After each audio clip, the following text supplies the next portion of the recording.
Here's how I turned my game from this to this.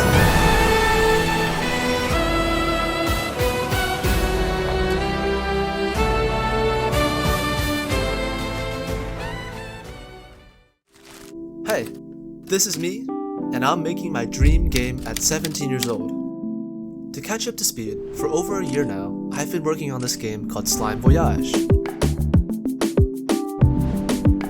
You play as this guy, who really wants some sunglasses. The problem is, you're broke. So, you look for just about any job you can find. You can work minimum wage at a warehouse, you can trim a garden, or just go camping with some friends. But it wasn't always like this. About a year ago, I wanted to make a game. And throughout everything I learned, I want to show you my humble beginnings, a mistake that almost killed my game, and how I made it 100 times better.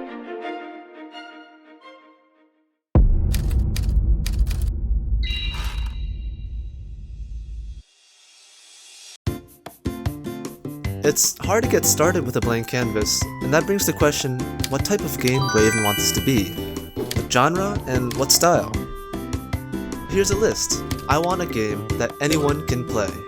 I want it to be easily digestible, and most importantly, fun! So that crosses out quite a bit of genres. I mean, I don't want my grandma playing Elden Ring. Crossing out the boxes leaves me with something like Mario. Especially with the latest release of Mario Wonder, I really enjoyed their take on the no rules mentality, where the game was just about having fun. Now that we have a direction, what does every great platformer need? It needs to look good, feel good, but it still needs to be unique. As a solo dev, I really only know programming, so art isn't really a top priority, and after a little work, I created these guys. I made a classic Goomba enemy that walks back and forth, and I also added these bouncy fish, appropriately called the chunk fish. They inflate when anything comes nearby, and not only bounce the player, but any interactable object too, so it can create funny scenarios like this.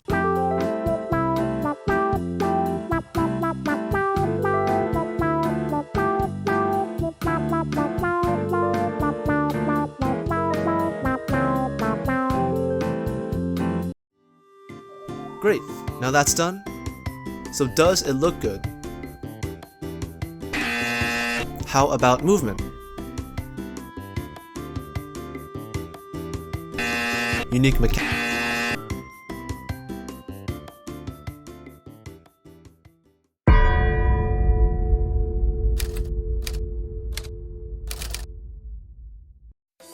So it should be obvious now, this game needs a little work. I've already laid out the foundations, so I just need to polish it. I could fix up the movement, I could clean up some of the sprites, so then I got to work. But little did I know, later that day, I would have a power outage. At first, I thought nothing of it, but when I opened up Unity,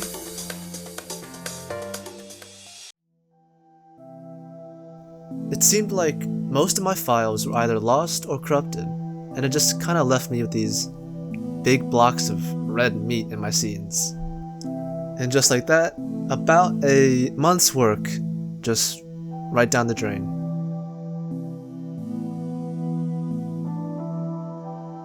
Now keep in mind, this was before I had any backup.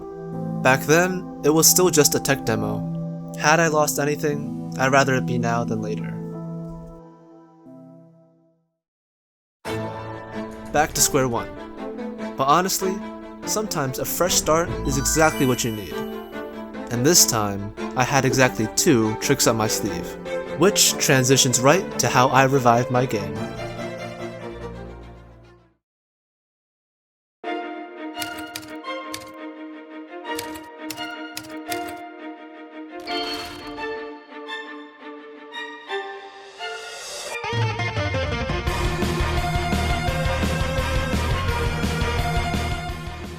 I brought in 2 of my friends to help.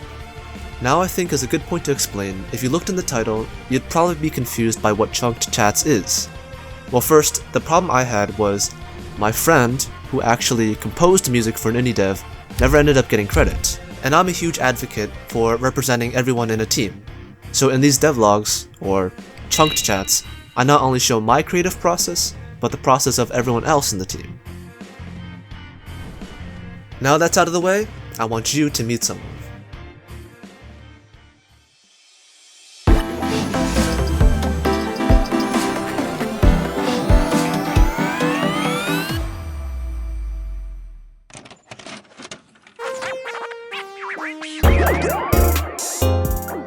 Hey, I'm Josef, and I'm head of music production in SFX. I made all of the music in the game, and even made some songs in this video. When Crow first reached out to me, he sent a song he made to get my first impressions, so I had some work to do. So the tutorial level you start out in is a warehouse, a place filled with the sounds of machinery and the wails of dying underpaid souls. So I wanted to incorporate some machine sounds into the song, like this.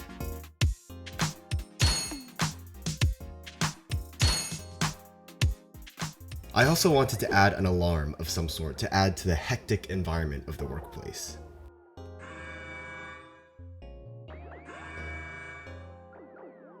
And with a bit more crazy chords and some funky clav, I made Breaking Protocol.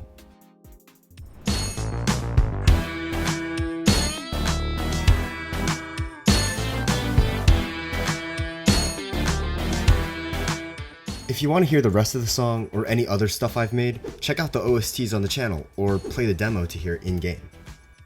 Hey, I'm back. So now the game sounds better than ever. Also, let me know in the comments, what do you guys think of this multi-perspective kind of devlog?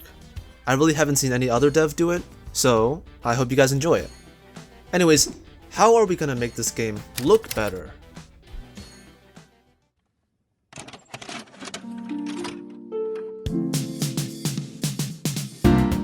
Hi, my name is Jely, and I'm also making my dream game at 17, except I started when I was 16, so I win!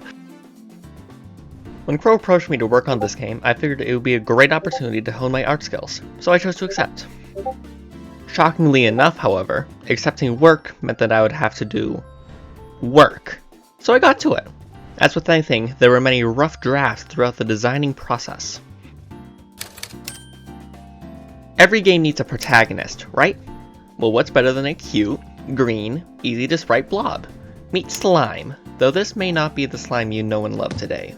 That's because this is Slime's old design, itty bitty with far too much hue shifting. Adjustments were made throughout renditions, however, things such as making him bigger, switching up the palette, the weird triangular design phase we don't talk about, until eventually we reached the silky smooth movements you see in game today. With eyes facing forward to give a sense of intelligence, this slime's ready for boundless employment adventures.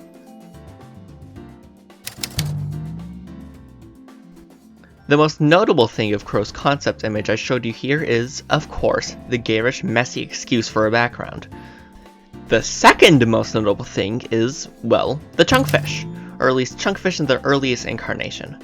These bulbous fellows act as the obligatory bouncy elements in any platformer.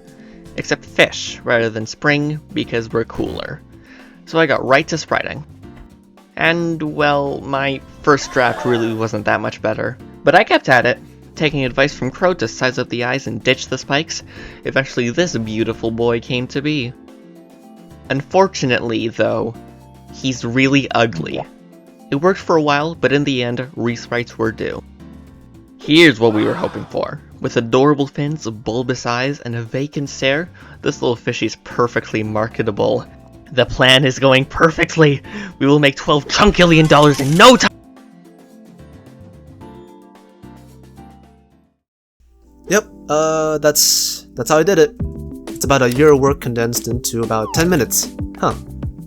Go try the demo, it's in the description. It's about 2 hours of free, polished gameplay. I mean, come on.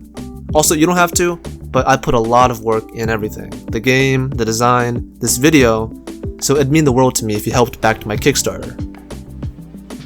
Anyways, I really hoped you enjoyed this style of devlogs. I think it's great, you know, if you don't like programming, or my section at least, well then there's music and art you can watch, right? In future devlogs, I will talk a little more in depth about my process, but for now, I hope you enjoyed what my team had to say. And that about wraps the video up. This is actually my first time editing a video, so I hope it was good enough. Alright, bye!